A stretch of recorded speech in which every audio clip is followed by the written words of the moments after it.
Bagaimana pendapat orang mengatakan bahwa Allah itu ada di mana-mana, Allah ada di hati? Ini pemahaman yang sesat dan menyesatkan. Allah mengatakan dalam Al-Quran, Ar-Rahmanu 'alas istawa. Allah bersama di atas arsy.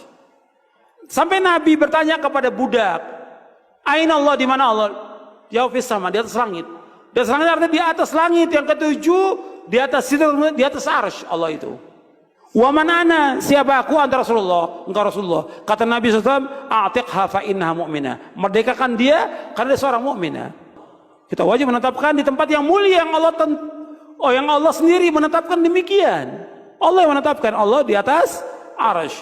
Arsy ini makhluk Allah yang paling besar dari seluruh makhluk, ini paling besar arsy-nya Allah. Hadis jariyah ini kita baca dari segi sanad dan matan.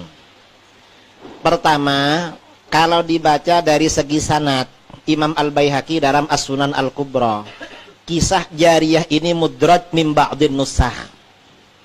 Menurut Imam Baihaqi, dalam naskah Sahih Muslim yang asli, kisah tentang kisama tidak ada. Ini ba'dul mutaakhirin setelah Imam Muslim memasukkan, karena sanadnya satu. Itu yang pertama. Yang kedua, dari segi matan. Dari segi matan, hadis ini walaupun sanadnya sahih, tetapi matannya tidak sahih. Mengapa? Karena hadis ini terjadi simpang siur, terjadi ikhtilaf. Jadi hadis ini memang tidak mahfud ya, tidak kuat. Terjadi simpang siur. Karena simpang siur, maka hadis ini dianggap tidak kuat. Itu dari segi matan dan sanad. Yang ketiga, kalaupun ini sahih dari segi dirayah, segi makna, kata para ulama wajib ditakwil. Kalaupun sahih, padahal tidak sahih.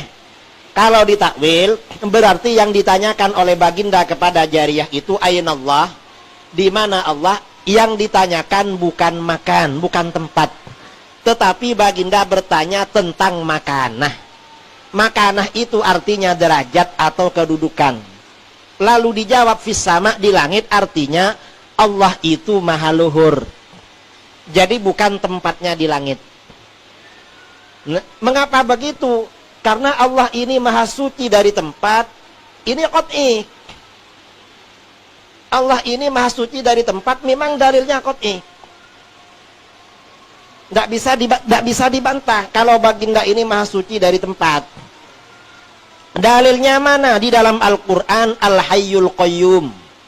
Al-Qayyum hanya Allah yang maha mengatur. Berarti Allah tidak diatur. Di dalam Al-Quran, Allahus Samad, hanya Allah tempat bersandar.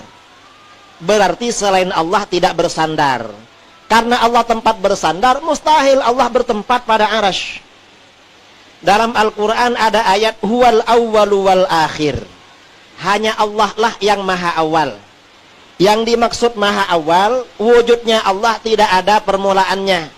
Allah itu ada sebelum ada langit, sebelum ada arasy, sebelum ada tempat.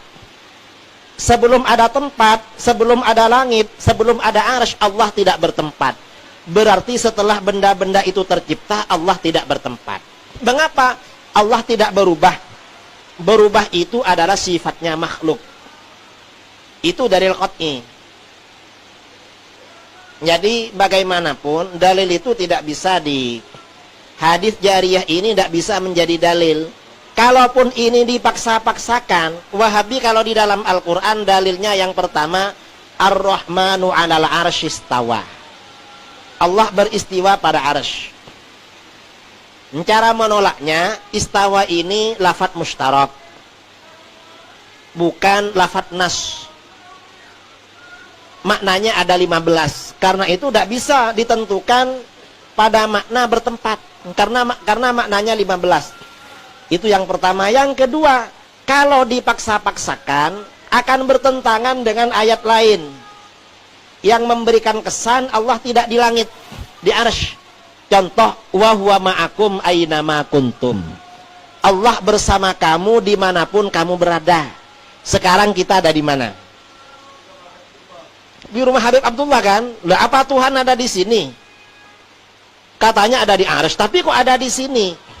Oleh Wahabi ditakwil. Yang dimaksud bersama kamu, Allah tahu dimanapun kamu berada. Jawaban kita, istawa juga ditakwil dong.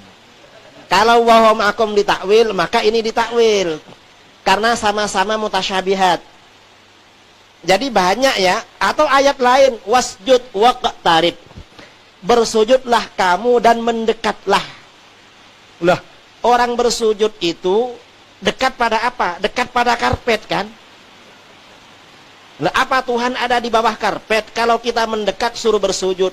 Oh bukan, yang dimaksud dekat di sini dekat secara ruhani, dekat secara hati, bukan dekat secara kebendaan jasmani, bukan. Ditakwil lagi. Kalau tidak ditakwil bahaya, makanya istawa ditakwil, wasjud waqtarib juga ditakwil. Nah, berarti istawa, wasjud waqtarib, wa huwa ma'akum semuanya mutasyabihat. Karena mutasyabihat, maka maknanya harus merujuk kepada yang muhkamat. Yang muhkamat yang mana? Laisa kamitslihi syai'. Qul huwallahu ahad, Allahus samad, lam yalid wa lam yulad wa lam yakul lahu kufuwan ahad. Ini yang muhkamat. Mengapa yang muhkamat? Ayat ini diturunkan untuk menjelaskan sifat-sifat Allah.